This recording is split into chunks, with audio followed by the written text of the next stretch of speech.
नमस्कार दोस्तों, मधुर कथाएं चैनल पर एक बार फिर से आपका हार्दिक अभिनंदन है।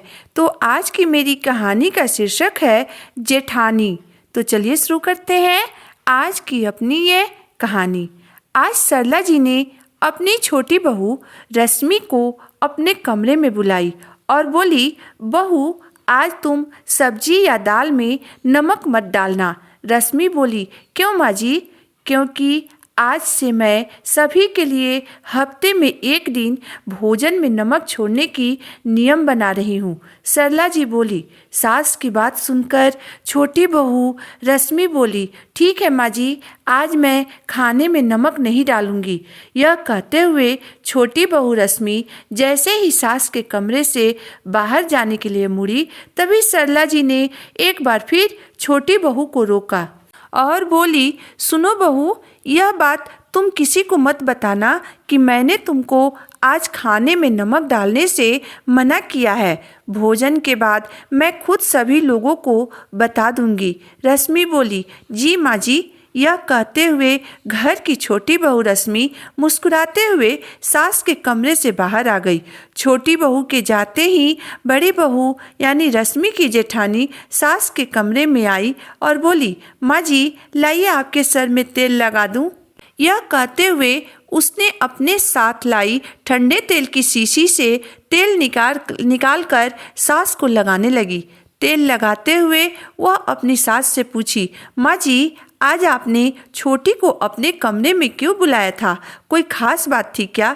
सरला जी बोली, मैंने उसे डांटने के लिए बुलाया था अपने कमरे में। यह सुनकर बड़ी बहू बोली, पर क्यों माँ जी, क्या किया है उसने? सरला जी बोली, हर रोज भोजन में नमक ज़्यादा डाल देती है, इसलिए। सास की बात सुनकर बड़ी बहू रंजना मुस्कुराते हुए बोली, अच्छा किया माँ जी, आपने सच में उसे अच्छा से खाना बनाने नहीं आता है। कभी दाल में नमक ज़्यादा होता है तो कभी सब्जी में मिर्ची ज़्यादा होती है, परंतु यह बात वह मानने के लिए तैयार ही नहीं होती है।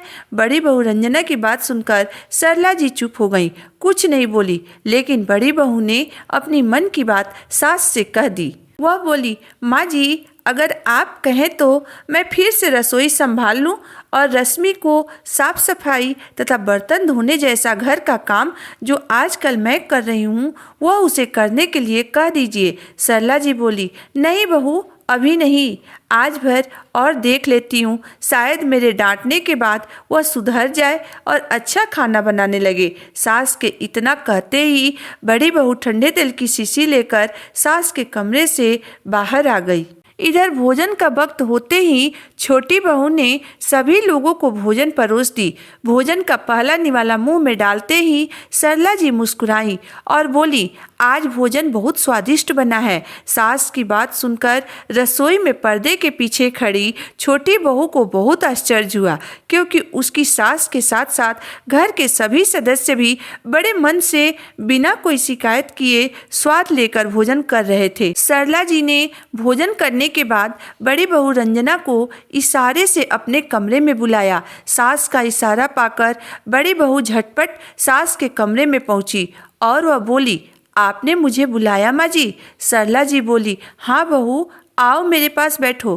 फिर वह बोली, बहू मुझे पता है कि तुम रसोई बहुत अच्छी तरह संभाल लेती हो और तुम्हें भोजन में नमक डालने का भी सही अंदाज है। सास के मुंह से अपनी तारीफ सुनकर बड़ी बहू रंजना बहुत खुश हुई और उसे लगने लगा कि उसकी सास फिर उसे रसोई की जिम्मेदारी दे देगी। परंतु सरला जी ने उसकी उम्मीदों पर पानी फेरते हुए कहा, लेकिन बहू, बने बनाए भोजन में दोबारा नमक डाल देने से उसका स्वाद बिगड़ जाता है। शायद इस बात का अंदाजा तुम्हें नहीं है। अपनी सास की बात सुनकर बड़ी बहू रंजना चौंक गई, कुछ बोल न सकी।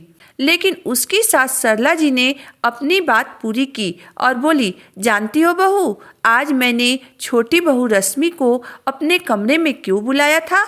आज मैंने उसे भोजन में नमक डालने से मना किया था। उसके नमक न डालने के बावजूद भी भोजन में नमक की मात्रा बिल्कुल सही था। यह सुनते ही बड़ी बहू रंजना के पैरों तले जमीन खिसक गई और वह सास के कदमों में गिर पड़ी और बोली, मुझे माफ़ कर दीजिए माँ जी, मुझसे बहुत बड़ी भूल हो गई। सरला जी ने उसे प्यार से उठाकर अपनी बाहों में भर लिया।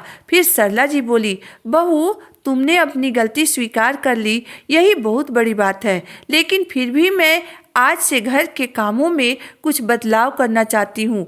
बड़ी बहू रंजना सर झुकाकर सास की बातें सुनती रही। सास ने अपना फैसला सुनाया कि आज से तुम घर की साफ सफाई के साथ साथ रसोई में जाकर भोजन बनाने में छोटी बहू रश्मि की मदद करोगी, ताकि वह भी तुम्हारी तरह नमक का अंदाज सीख सके। बड़ी बहू रंजना सास की बात सुनकर बहुत शर्मिंदा हुई और आत्मग्लानि से भरकर सास के कमरे से बाहर आ गई।